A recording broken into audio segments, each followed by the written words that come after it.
islands I be.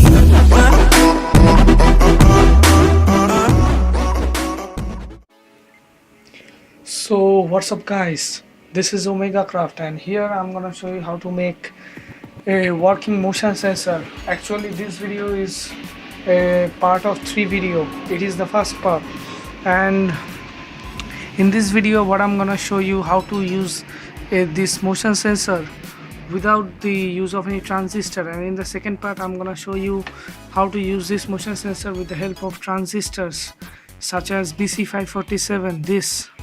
They're very low costs and useful, alright. So, and in the third part I'm gonna show you how to use the motion sensor with Arduino. These are powerful microcontrollers, but yeah, you have to deal with some programming to use that. So in this first part it is gonna be very easy and very useful, but before that I'm gonna show you how this whole motion sensor works. So basically let's get started. So wait before starting I'm gonna give the list of things that are needed.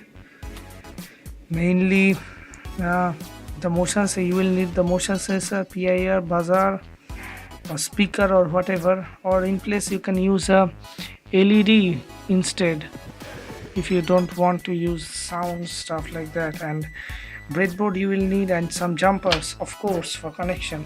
So here is the things that are needed. Remove the Arduino for third part, the transistor for second part, and in the first part you just need these things.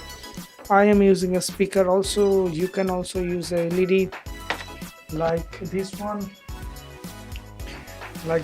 so that there would be no problem, because LED also have positive as well as negative pin, and this cheap speakers also have positive as well as negative pin, or they are commonly called sharp buzzers. Yeah, I call them speakers for my instance. So let's get started.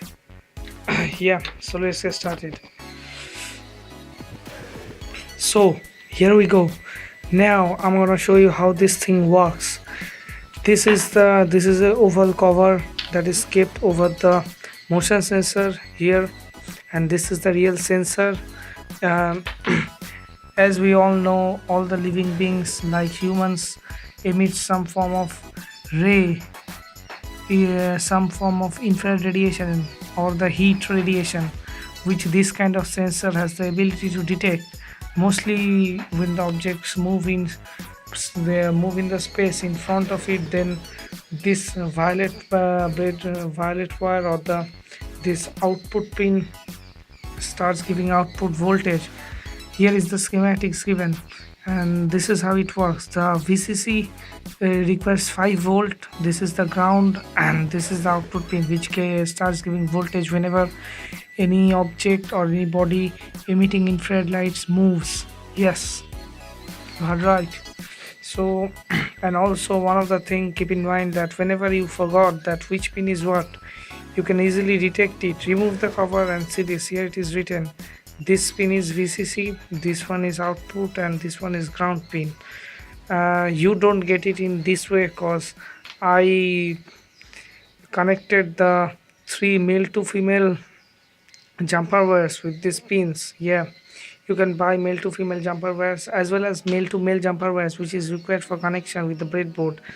So now let's get started with the first project. This is the part 1, so stay tuned for the next 2 videos in which I'm gonna use transistor as well as the Arduino with programming. So let's get started.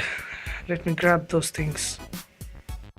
So here we go, I got it. These are the jumper wires and this motion sensor and the speaker I'm using, and for the power supply I'm using my bench power supply specially made by me. And although it do not have any monitor to display, I estimated it using the motion sensor, my multimeter. And also you can use a 9-volt battery, but if you use a 9-volt battery, make sure to hook up a resistor, mainly 330 ohms, so that the components present inside this motion sensor won't get burnt, because as I have told earlier, the VCC requires only 5 volts not the 9 volts, which can easily harm the components present inside it. So make sure to that. And now with this, let's get started with the schema. Let's get started with the connections. Yeah, it's gonna be very easy, so watch and learn. So here we go. Now as this one is VCC. Oh, before starting, here I have already marked on the breadboard as one is positive and other is negative. I hope you can see that. Yeah, so this is the red jumper wire. I'm gonna connect this red jumper wire to here and another to here. This is the black one, so I'm gonna attach my red one to this and black one to this, means negative. Yeah, and then here is this is the VCC of the motion sensor, which is going to be connected to the red or the positive rail, and this is the ground that is gonna connect it to the negative rail. Yeah, connected.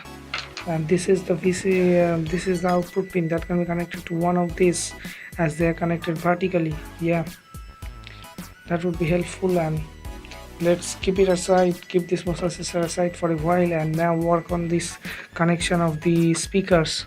So connect the positive anywhere and also the negative anywhere, but do not connect them together. Alright, that would for short circuit. Yeah, done. Now take another jumper wire, connect it to the output, or you can directly connect the output to the positive, but I'm doing so. Yeah, done. They're connected. Now they're going to be, the negative is going to be connected with this negative rail. Which one is this? Yep, connected, done. So now we are pretty much ready for this project to work. But yeah, one of the things that I'm gonna tell before starting it, that we have to wait some time to get this working. Yeah, the motion sensor need to be heated up, yes, to work, so it takes some time. So let it keep over this book safely so that I can move my hand and connect this to this. Yeah, you heard that sound that is given out, so that we can understand that the motion sensor is working. And here we go. It still requires time. See, nothing is working, but it will work. So until it's heated up, let me skip the video. Yeah, so here we go, it is working. See, I'm moving my hand and you are hearing that sound. Stop moving, done. See, no sound, but whenever I'm moving my hand, see. So this is how it works, and this is the part 1 of the video, and I'm gonna give the things that you will require mostly for this project. Yeah, you'll require these things for the project. This motion sensor buzzer, as I told, and so make sure to check the description as well as check my website, where I'll give the whole schematics of this project. And also like and subscribe to my video if you like this. So thanks for watching, guys. I think you understood. So yeah, and remember, one video every week.